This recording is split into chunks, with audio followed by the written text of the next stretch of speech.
Thanks, Tim, and my mortgage lender thanks you as well. Tonight's topic is residential real estate, finding the up in a down market. But after talking for a few minutes with each of our guests beforehand, I think we should have subtitled it, Everything You Know Is Wrong. And everything I knew was wrong. That's why I bought in 2005. Found out. But if you thought, after years of this downturn, that you could find a house today for next to nothing, think again. Even if you found that perfect abandoned mansion at a foreclosure price, if you expected to line up one of those beautiful 3% mortgages we've been hearing so much about, think again. But on the other hand, if you thought that getting a home loan these days would be impossible, that's also not necessarily true, as Skip is going to tell us. So here to set us straight and hopefully to point us in the right direction, we are going to go straight to the source and introduce our distinguished panelists. Skip Mcdonough is our mortgage expert with more than 30 years of experience. He's served as chief lending officer for 2 local banks, and for the past 16 years has been president of Family Mortgage in Jupiter. He's responsible for over $3 billion in home loans, so I guess that qualifies him as an expert. If that doesn't, I don't know what does. Now, Kevin Kent right here is an associate, a broker associate, with Platinum Properties Real Estate, based in Jupiter, but he works throughout the county. He estimates that he's had a hand in more than 10,000 real estate transactions. And that was just before breakfast this morning. Kevin served a term as president of the Realtors Association of the Palm Beaches in 2009 to 2010, and now he's the association treasurer. While Kevin is handling the money, Bonnie Lazar at the end is the current president of the Realtors Association of the Palm Beaches. Bonnie began her career in New York State 30 years ago. She's now with Keller Williams Realty, based in Boca, but also has a handle on the market throughout the county. She has extensive experience in sales and management, and has developed training and marketing programs for real estate agencies at the regional, national, and international levels. Brad Hunter is a chief economist with Metro Studies Palm Beach Gardens office when he's not working out of his house in West Palm Beach. He's also national director of consulting for the real estate research firm, working with private equity funds, hedge funds. With 23 years of experience in real estate analysis and local market economics, Brad has orchestrated hundreds of housing studies. Before we launch into our conversation, I'd like to thank a few of the Post people who helped make it possible. Publisher Tim Burke, Public Affairs Editor Rick Christie, Sales Trainer Michelle Williams, Community and Events Manager Scott Veloso, and Senior Designer for our Innovations Group, Jim Berrio. You wouldn't believe how many details it takes attending to just for a small chat among friends. We're hoping for a lively discussion rather than an orderly one, so everybody's going to just jump in where they see fit. We're hoping everybody remembers to turn off their cell phones, and we'll be opening up the microphone to questions at the end. So here we go. Maybe, Brad, you'd like to start us off with giving us a sense of where supply and demand is in the housing market these days. Sure. Well, I'm known as a housing economist, and that's only because I didn't have enough personality to be an accountant. I'm the National Director of Consulting for Metro Study. We're a housing market research company. And the way we get our data, by the way, we focus on the new home market specifically, so the builder subdivisions. We're going and driving the subdivisions every 90 days. We have 400 people nationwide that drive the subdivisions in all or part of 84 MSAs, metropolitan areas around the country. And so we drive 500,000 miles every quarter, actually, going and counting all the houses that are getting started and under construction. I shudder to think about our carbon footprint. But we collect this data, and then we analyze it, and we provide it to our clients who are, as Tony said, more and more the Wall Street types. I just came back from New York and did a circuit there. And we also historically have done work for the home builders themselves and their bankers. So that's my perspective. I will tell you a couple of numbers that we've just come back with our research for Palm Beach County. There is a lot of activity relative to where we were a year ago. Things are starting to really rebound in the new home market. In fact, a lot of builders around Palm Beach County are raising prices once again. And that's a profound thing to be able to say. I mean, for years and years, people started to call me Dr. Doom because back, even during the boom years, I was saying, look, this thing's not going to go on forever. Be careful, talking to the builders, be careful what you're paying for land because the prices you're paying for land, you're going to get into trouble. And sure enough, some of them did. And but now it's good, it's refreshing to be able to come out and report good news. In Palm Beach County, according to our statistics, and again, we're driving house by house to see this, there were 440 homes, single-family homes, started under construction in the second quarter of this year. And that's up 18.9% from the prior quarter. It's also up 43% from the level of a year ago. That's a huge increase. Now, I will say we're still at a very low level compared to what we were historically, but at least we're moving in the right direction. To a lot of people around the country, South Florida looked like ground zero for the boom and the bust. A lot of the home builders that I've done work for had to cut their prices by 50% in order to get their subdivisions sold out. We've seen a dramatic fall off in condo prices, but the condo prices are now moving back up, and the volume of sales in condos is moving back up tremendously. And we see some of the success stories around Palm Beach County, some of the new home communities that have done extraordinarily well. Abacoa, Olympia. Olympia struggled for a couple of years there where they had a whole lot of foreclosures and bank-owned units for sale in the community. And now I think they're only down to something like 20 units for sale in the entire 1,600 unit community, which is a tremendous improvement. And then you have communities like Valencia selling to the active adult buyers, GL Homes doing incredible volume there. Canyons is their family-oriented product and doing extremely strong volume as well. And then I think the most interesting story, perhaps, and the most encouraging one is the opening at the community called The Bridges, which is by GL Homes. And they actually had people arriving before dawn, some of them practically camping out overnight in front of what was going to become their sales center. They had a sales center of sorts, but no models to show. And they had a lineup of people. I have a photograph, actually, of headlights at 6 a.m. behind a barricade, people lined up, wanting to be the first ones to put down a check and reserve their lot in that new community. And mind you, these are not cheap homes. They start at $500,000, go to $1.5 million. They've sold, I haven't checked the very latest numbers yet, but I'm going to get those numbers pretty soon. But last I saw, they had sold 120 homes since middle of February.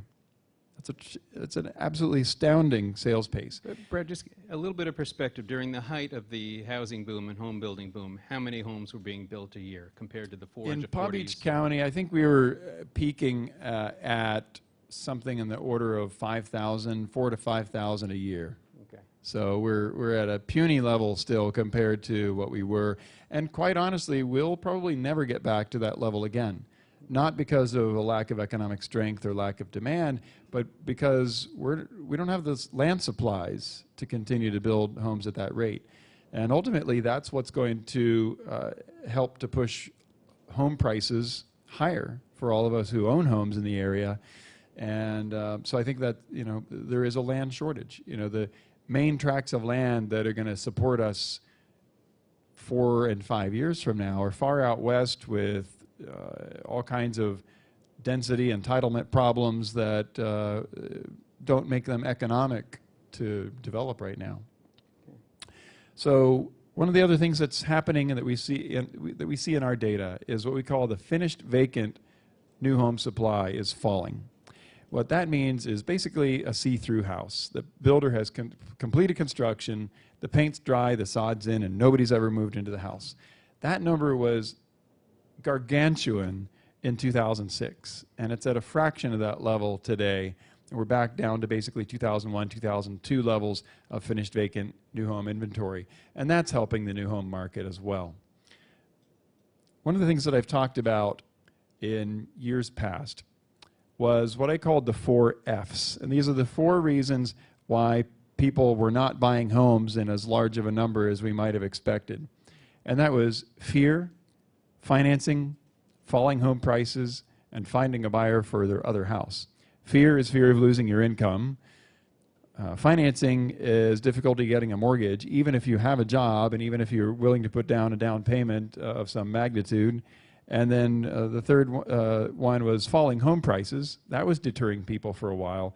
Why should I buy today, Mr. Builder, when I can buy the same house from you in 6 months for less money? And that was holding back the builders, and I think that was happening on the resale market as well. And now, with home prices starting to edge back upward, I think that sentiment is starting to turn around. So that's one of the key things that's happening, is that sentiment is getting better. And then the last one was basically the house to sell. They have to be able to, especially somebody that's moving down to retire from up north, they need to sell their house in Long Island before they can get their money out and buy a house here. But when they do, they come down with cash a lot of times. And in fact, at Valencia, they're selling a huge number of their homes for cash, which is pretty interesting. So people are starting to come around to this idea that it's a good time to buy a home. And affordability is compelling. It's absolutely an astoundingly strong time to buy a home. Bonnie, let me ask you to come in on that note. Are homes affordable these days? I mean, more than they were? I mean, or are those elusive foreclosures, do they really not exist? Well, in reality, it is a great time to buy a home still. If you were waiting for the rock bottom, you missed it, because homes are increasing in price monthly. We are up in single-family homes 79.5% in the median price year to year. In condos and townhouses, we're up close to 49% year to year in your average, on your median price. What's even better, to keep the home's values for your sellers going up, is that inventory's down. It's down over 40% in both single-family homes as well as in condos and townhomes. And it is amazing that the news just keeps getting better. Florida is really recovered much quicker than it was ever expected. And we are in a mini recovery. We're not going to see that craziness that we saw for 4 or 5 years, but you're going to see a steady increase in median and average prices. You're going to see a decrease in volume, in inventory. We have realtors out there who are saying we have no inventory. Homes are selling, as you said, Brett, all cash, and they're selling fast if they're priced right. My own mother's home had to put on the market as an estate. It sold in 2 weeks, all cash as is, closing in less than a month. So in reality, are there buys out there? Sure. Are there steals? Not anymore. So Skip, let me ask you this. You've no business now because everybody's buying all cash, right? I mean, that's what it sounds like. Does this work? It should be. Yeah, go ahead. Okay. Business is 35 years of doing this, and I've never had so much business at any time. We have a dual thing going on. We have people in existing homes, and interest rates are so extraordinary that if you refinanced a year ago, you should be refinancing today. When it comes to the purchase market, and you think about this for just a moment, you think about why the buys are disappearing. It's been published everywhere that there were opportunities, but where was this pent-up demand coming from? And when you go back to 04, the Post published that we were looking at a 24% appreciation. In 05, the Post published that it was 36% appreciation. If you were a kid right out of school making $35,000 real life experience, my son, his wife, they're making $35,000, school teachers, they couldn't afford to buy a townhome because the townhome had gone to $450,000. They still wanted to buy, and as time has been going on, they've started a family and they've grown, and this pent-up demand, this desire to go from renter to buyer, That's just one group. Then you had the group that was already established, and they're having families, their income is growing, and the housing market had gone up here as far as prices, and as it started tapering down, it still took a few years, and now we're in this group, is not everybody is getting satisfied, and they're pushed over here, so that we're seeing this rush whenever there's an opportunity out there. Then we combine in the banks who had all these foreclosures. Took a while for them to accept the reality, and they're now pricing, at least I'm seeing, when there is a foreclosure that goes on the market, it's priced very, very aggressively. We're seeing multiple offers. They know how to handle it today the way they didn't know how to handle it 4 years ago. So we have a strong, very strong buyer market. Last month was the biggest sales month we've had since 2005 as far as financing goes. A lot of them are first-time home buyers, tremendous amount of first-time home buyers. The price range that is really very quick to move off of the market is $250,000 and under. But haven't the criteria become more difficult? You'd think banks these days want to have a lot more money for a down payment than you used to. Yeah. You know, the mortgage itself, how many people here have tried to work with the bank about getting a mortgage in the last 3 years? Yeah. You can't tell me it was a fun experience, and I can't tell you it would be a fun experience, but it is doable. And most people that apply with us know that they're going to get a mortgage. They don't realize how painful it can be because it is the most financially invasive set of documents and requirements that we've ever experienced. 35 years I've been doing this. The things that I do every day, I give an apology to somebody about the paperwork that we're forced to ask them for.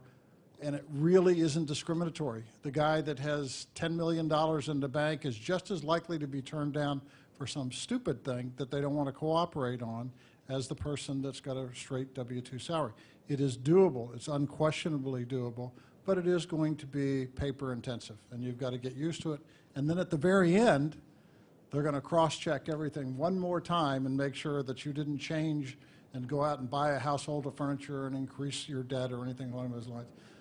The carrot, the pot of gold at the end of the rainbow, you know, we're talking about 30-year fixed rate loans, 3.5% and under, 15-year fixed today, 2 7/8.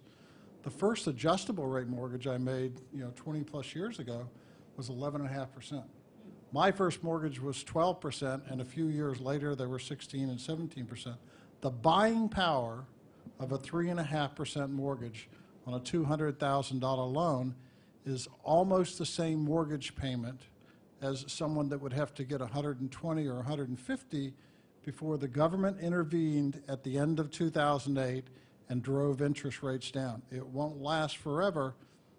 While these steals that we talk about perhaps are not as easily found, the interest rates can offset a great deal of that. Trying to save for $10,000 more to get on a contract to get it lower or something, or selling your house so you can buy the next house for $10,000 more.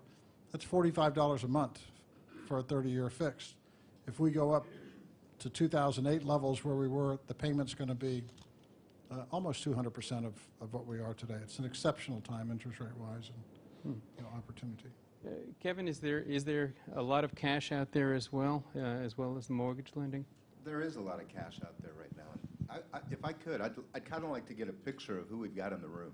How many of you in the room are homeowners? Very, very good. How many of you used to own a home and don't now, maybe rent? How many of you feel like you're upside down in your house from where you bought it to, a lot of hands up on that one? Okay. Just kind of wondered, how many of you are in the real estate or mortgage industry? Okay, good. You guys can help support the things that we're saying. But that's one of the biggest actual problems right now in the marketplace, because while things earlier, after the big meltdown in 2007 and the desperate 5 years of the market that we've been in this area, things had ramped up so high that, like Skip was saying, first-time homebuyers and stuff like that couldn't afford to get into the housing market. Well, now the affordability index, again, is really, really good. People can afford to get into housing again. And what happens is there's so many people, there's so many investors, there's so much cash that's focused on our area right now that they're losing out. First-time homebuyers and people that have to qualify for a mortgage are losing out on deals to investors, which is kind of what was happening during the bubble, if you remember. And it's kind of frightening in some senses. But there's people that had a lot of money in the market, that are scared maybe about, fearful about what the market could do, and they see so much more opportunity in real estate. And if they've got a vision of a 5 or a 10-year plan for their investments, you cannot lose right now with real estate. Our market, where it was, yeah, it was overinflated, but the way it rolled off a cliff, it actually overcorrected to the downside. And in a lot of markets, when it just comes back to the mean, there's going to be equity built into those properties. And believe me, investors know that. And like Brazilians, if you haven't heard, Brazilians, foreign money that's coming in right now, 1 out of 4 transactions in the state of Florida is with a foreign investor right now. 25% of our market. Most of those are cash. In Palm Beach County or South Florida? In South Florida. In all of Florida, actually. Brazilians tend to, South Americans are coming in and buying up the Miami markets, UK, and they're buying up Orlando area. A lot of Canadians buying this area. There's just, and people in the Eurozone that are worried about the stability of the euro. If they've got resource, they're trying to get it out and get it into something that they think is safe. Well, U.S. real estate has always been considered safe, but Florida, being at the levels we're at, people know it's bargain time in Florida right now. You know, so there's a lot of cash buyers out there, and that's been a real struggle because I work with people all over the gamut. All my business is referral business, but when I'm working with first-time buyers or people that have to qualify for a mortgage, it's a real partnership. We have to work together, like Skip too, we have to work together with the mortgage people to do everything we can in as timely a way as we can and present their offer in such a way that it's still compelling for a seller to take it. And if they're looking at short sales and foreclosure and you're working with a bank, banks are taking, even when there's multiple offers and they're calling for highest and best, what that means to a bank may be something completely different. Your first-time buyer or your mortgaged buyer might put in a better number, but the cash to the bank is so much sweeter because it's a guarantee they're done. Banks don't want to own property. They want it off their books. So if they can take a cash deal that's relatively close and close it out and have it off their books, that's the problem right now. Let me ask the question that's going to make Bonnie and maybe you angry, but why should someone buy right now if you're not going to make a return on your investment for another 10 years? I mean, there's still a lot of foreclosures hanging out there, too, waiting to happen. Right? Actually, if you don't mind, foreclosures are down 14%. And, I'm sorry, traditional sales are up 14%. Foreclosures are down year-to-date 43%. Okay? Now, there's a lot of talk about shadow inventory and what's going to come on the market as far as foreclosures in the future. I think the banks have been smart enough to realize the mistakes they've done in the past. And, yeah, there'll be other properties coming on as banks retain those paperworks and everything else, and all of the problems get resolved so they can get the inventory back on the market, foreclose on them.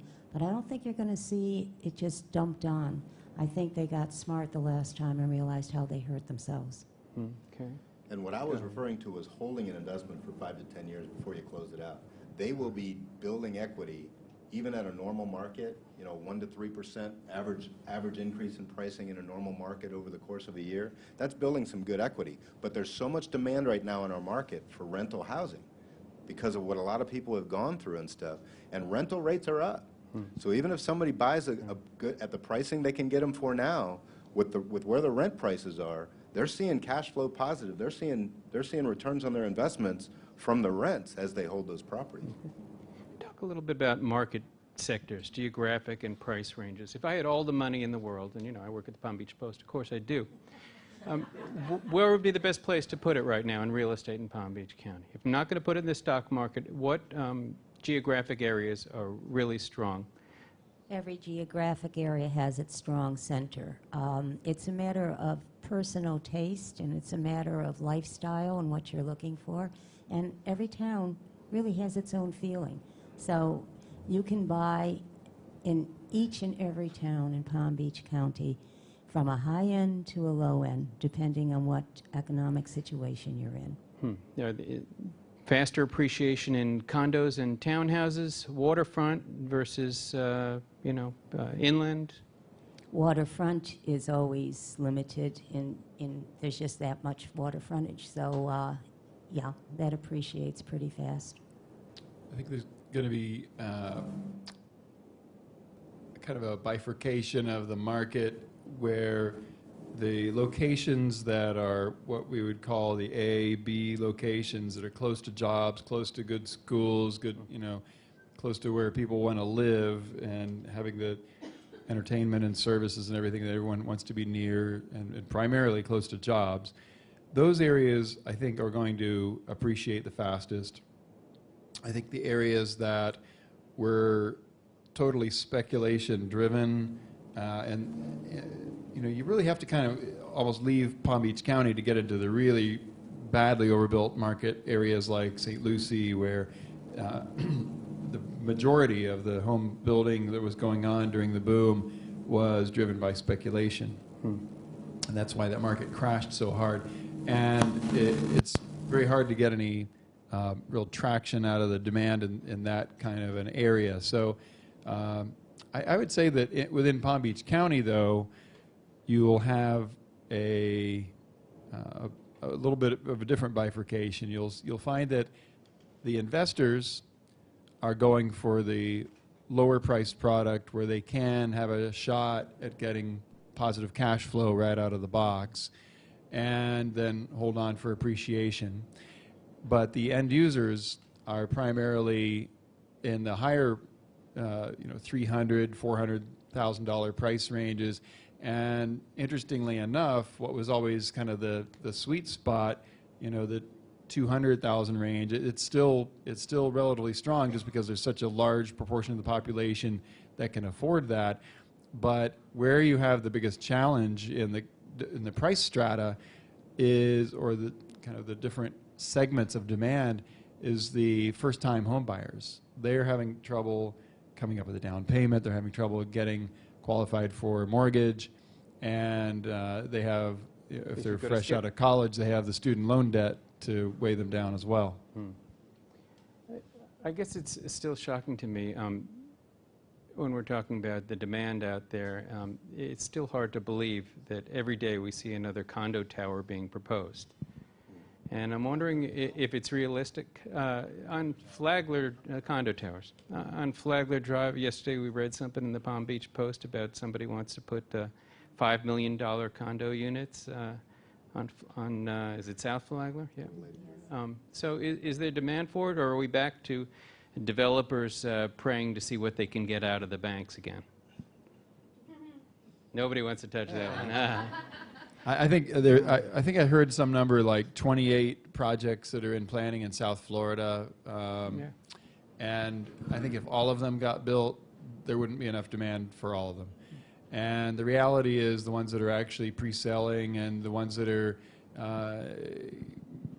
starting construction down in Miami and so on, they're starting, there's probably demand coming out of South America to support 4 or 5 new towers in Miami. Strangely enough, you wouldn't think so. You think about what happened in Miami. They went from overbuilding by 22,000 units in downtown Miami to now only having about 3,000 that are still unsold by the developers. However, a lot of the units that got sold, that are that difference, are owned by investors now, and they're renting them out. But in West Palm, it's a trickier thing to kind of make a blanket statement about. I think you've got to do the analysis building by building on that. Also, a lot of the new construction are rental apartments. I know that in Boca, they're putting up a tremendous 300-unit thing. They just put up something in West Palm, elderly rental. And there is the demand. There's the demand for rentals, as we all see people who just are losing their jobs and can't afford their homes. Now, are those being designed maybe with an eye toward future conversion to condos? I would assume so. Definitely. I would assume when the market gets healthy definitely, and yeah. people want to buy again, you're going to see the conversions. And by the way, they're not all low-end rentals. I mean, pretty much the ones that are being built are luxury rentals. Ah, okay. Makes sense for Boca. What about European buyers? I mean, I know in Miami-Dade, Broward, a lot of those, and I know you've seen them up here, but is what's going on in Europe going to hurt that demand? Are they still around? Are there French people here? Are there Germans? There are. I want to ask what specifically you mean by what's going on in Europe. Will that affect us here?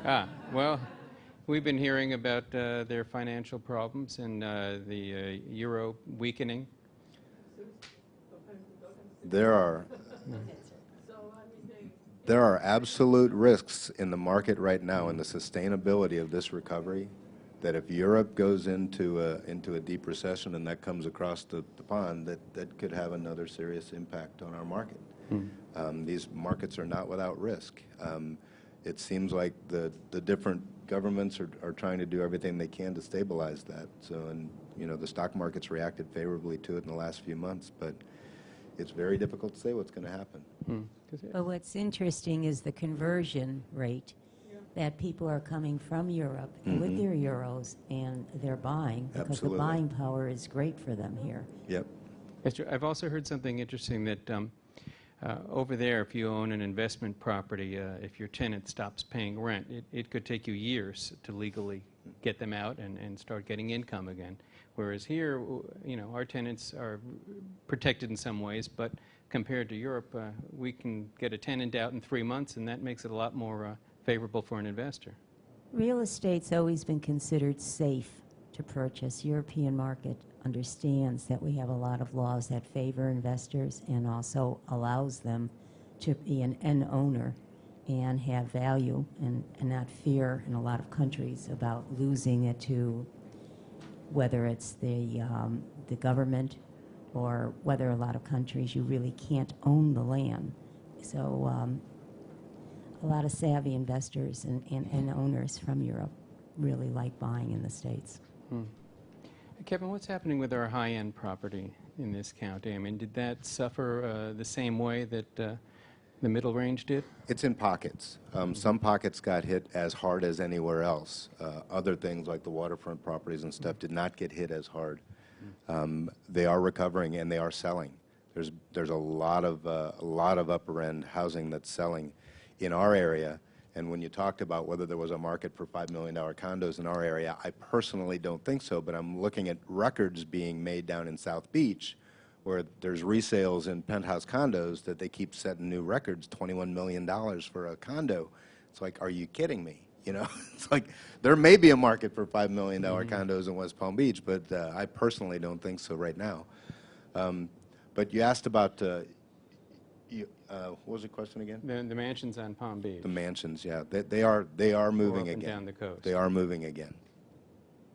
And where's that money coming from? Where do all the people have money for these houses when the rest of us don't?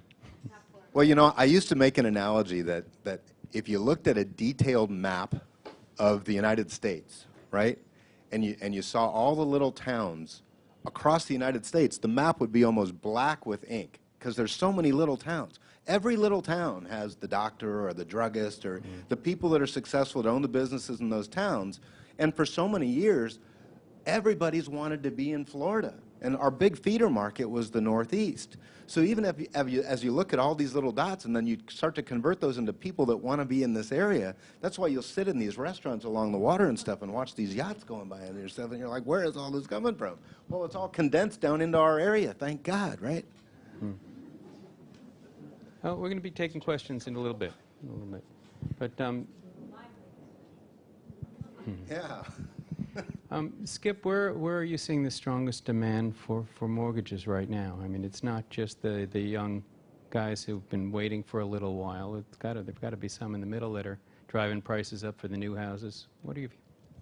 Yeah, I think again that we see a lot of people that accepted the reality of the world today and that wanted to move up and buy another home, and they've accepted that this is the real price. I mean, I used to have a lot of hair a few years ago, and every time somebody would call me, they'd say, what's your home worth? When they're talking about refinancing or selling this, when they say, well, in 2005, it was worth $100 million. But, you know, a lot of people had a very difficult time letting go of what it was and what they started to believe in. And now they're accepting that. And that's true with the banks, and it's true with the population. The people are saying, okay, this is what my house is worth. I need to move on with my life. And that's true in the high-end dollars, and it's true, I think, really all across the spectrum. It's very easy to have that conversation and show somebody numerically why, with today's interest rates, they're insane to hang on to their house for $250,000, that's what it's worth, and they're trying to get $25,000 more. First of all, the market is passing them by. They don't even talk to the people. But most of those people have now come in, and you guys can attest to this, is a couple of years ago, 60–70% of the stuff in the MLS was overpriced. It was just insane. The stuff in the bottom third is what was selling. Today, that's more like the bottom 50–60%. The banks used to ask enormous prices, and now they've moved down, and they're very, very competitive. They move very, very quickly. So, you know, we're seeing this constant influx of people who were sitting on the sidelines, who've decided they have to move on with their life, and found out they didn't lose their job, or they did lose their job, or their spouse lost their job, and they've now recovered and they've gotten some back. You know, I think it's a lot of it just is generally what we're seeing in the spectrum. The white collar, middle class has done much better through this economy. A lot of it was fear driven for the first 2 or 3 years. Now it's kind of stable, accepted. Their income's there. There's still a lot of fear at the lower end of the income, because that's who got cut first, and that's who's still finding a hard time finding a new job. And Skip, there's another thing that comes to mind, which is that people who lost their home through a short sale 3 years ago can now come in and qualify for an FHA loan again. It takes 3 years, right, for that to fall off, for conventional too. Yeah, I was just going to say, I've been hearing that from a lot of people, that people are healed up now. They fell flat right when the market collapsed, but now they're coming back. If you understand the relationship of supply and demand and how it affects pricing in real estate, when there's a ton of supply out there, you can't get the pricing to move at all. And we're looking at May numbers right now. Tomorrow, actually, the June numbers will be released, and I've got them in my hand, and I'll tell you they're still looking good. So, but the May numbers, May of 2011, there was a 12.3 month supply of inventory at the absorption rate.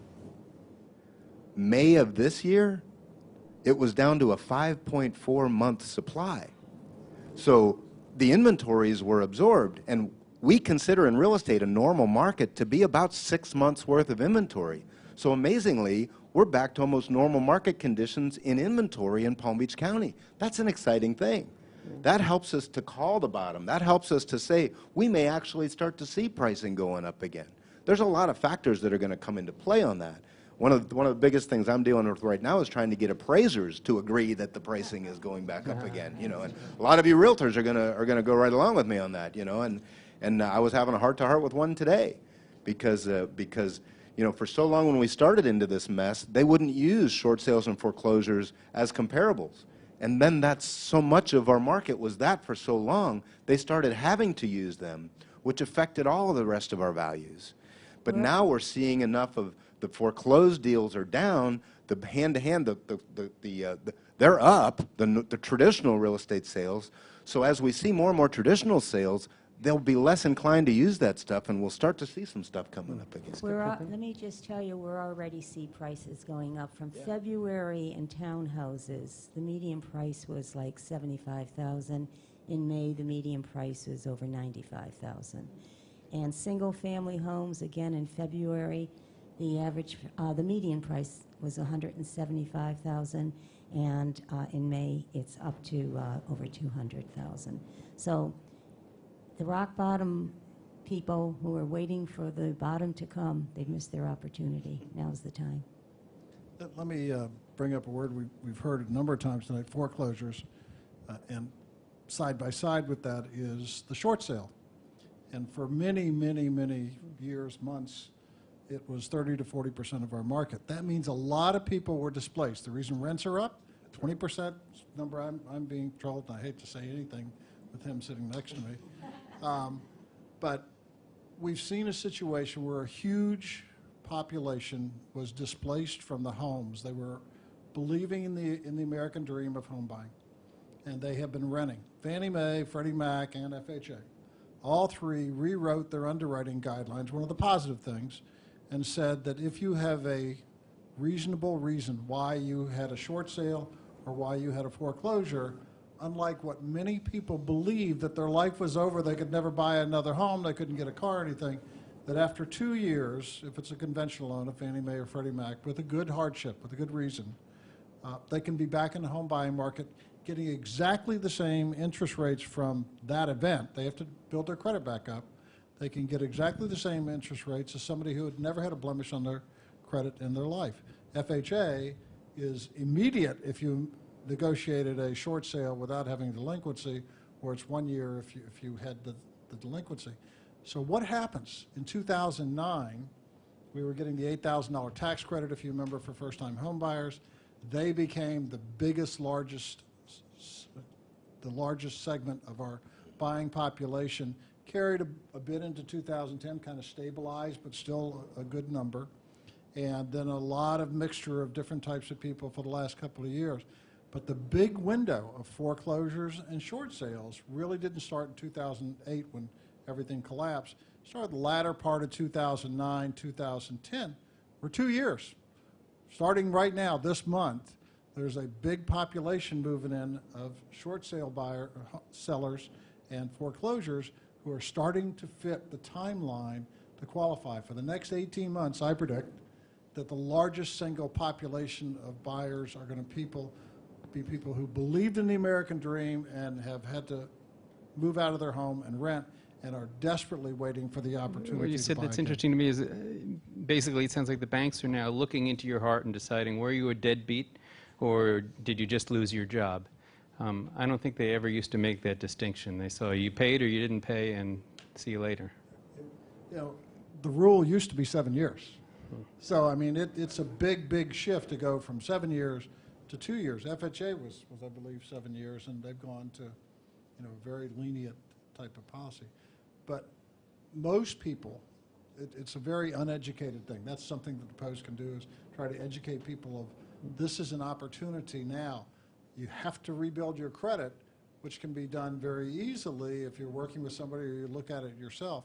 If that's the only event that you had in your life, it's going to rebuild by itself.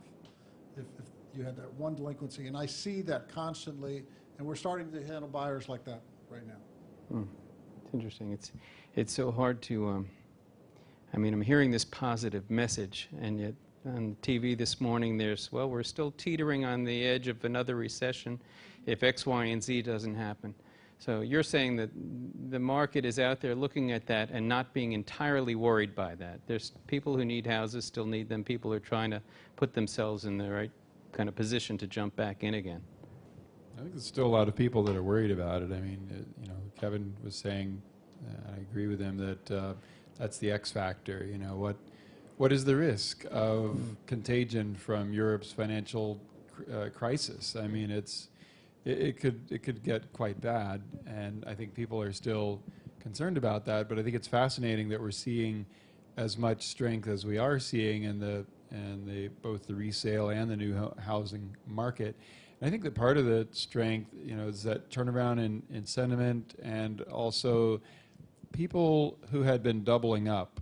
Maybe they took on a roommate for economic reasons, or we all know about the 30-year-olds living with mom and dad, and I think they're starting to say, okay, enough is enough. I don't have a social life here, living in mom's spare bedroom, so I'm gonna, as soon as I can get a job, I'm out of here. And I think you're starting to see more of that, and those households that had consolidated coming back out. The national numbers are striking. When you think about, normally we create 1.3 million new households per year. A household being either an individual, a couple, a family. It's some unit that are living in a home. And 1.3 million a year dropped down to around 400,000 to 500,000 a year. It's back up to maybe 600,000 a year. And things aren't going to be normal until we get to over 1 million a year. And it's inevitable that these people that doubled up are going to get jobs and move back out. And they'll demand homes. And I think it's already happening, but it could be sideswiped by another recession if we were to fall into another recession. So that's the big unknown and the big thing we have to watch out for. Let me add one thing. As Kevin mentioned earlier, the rentability factor. It's less expensive to own a home today in most cases than it is to rent. And so regardless of what the economy is doing, if you take those numbers and you lay them side by side, including all the expenses associated with owning a home, in most cases, and certainly in the under $300,000 or $400,000 number, you're going to be better off owning a home, and you have no appreciation opportunity as a tenant. Whereas you do have, even if it is out 5, 6, 7 years that you're talking about. Another thing that was funny happened to me this week. We have an attorney and his income had gone like this over 3 years, and we really needed the income over here to qualify. And I said, you got to write a great explanation letter, and maybe I can get my underwriter to focus on the last year and a half instead of before. So he wrote this letter and he gave it to me. I just got it yesterday. It surprised me. And he said, I'm a divorce attorney, and for the last 3 years, people couldn't get divorced because they didn't have the money to do it. And I'm telling you, his income went up by 50% from last year to this year because I'm out there and people are getting divorced. I mean, they're more satisfied with what's going on in their life, or they really got upset about living together, and whatever it is, that pent-up demand. There's so many factors that come Well, in. let me What ask a this. grim Less leading expensive indicator. to own a home now than in previous years. What about those of us who own homes and we'd love to reset the clock so that it is less expensive for those of us who bought when it wasn't less expensive? Can you refinance with any ease today if you're underwater? Is there any way that's really working, that any government program? Well, clearly, 60-70% of all the mortgages that were made out were guaranteed by Fannie Mae, Freddie Mac, or FHA. The HARP program for people that have been making their payment, doing it on time, and can qualify income-wise in most cases, although there's some exception, can now, regardless of the loan to value. So if your loan is a Fannie Mae loan and you have your mortgage is 200 and your house is worth 100, loan to value is not going to be the thing that stops you from getting a mortgage. There's some limitations because even though the government who owns Fannie Mae and Freddie Mac, you and I, the taxpayer, came out with these programs, the banks still have to play. And the ones that have all of the flexibility is the current owner of the mortgage. So the higher the loan to value, the more likely it is you're better off going back to the bank that you own. The greatest thing that happened on FHA loans happened last month, and they went to if you have an existing FHA loan and it's at least 3 years old, you can refinance regardless of your loan to value, regardless of your income, regardless of your credit. Don't have to verify any of those things if you've made your payments in a timely fashion. And that, again, go back, FHA 3 years ago was 6.5%. To go to 3.5% is just an extraordinary.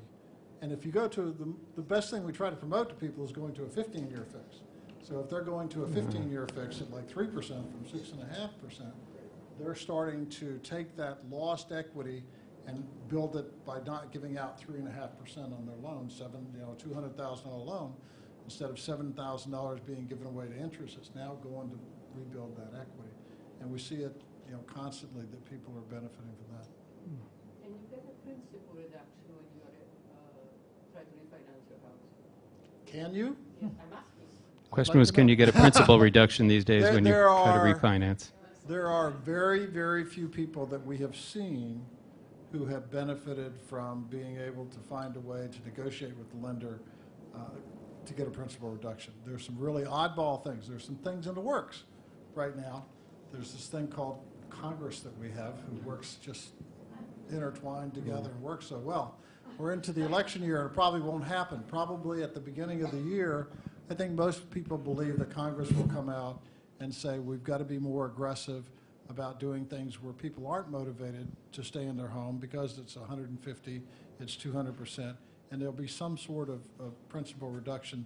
They've tried a lot of different things, but it's private parties. These banks are public stock-traded companies who are out there for a profit, and the government can't just dictate to them what to do. They've got to motivate them to do it. There are some things that are in the works, but it's really difficult to find a place right now that does it. Any one golden rule to put on paper to get principal reduction? I'm sorry, say it again? Any one golden rule, 1 point, which you can put on paper when you ask for principal reduction?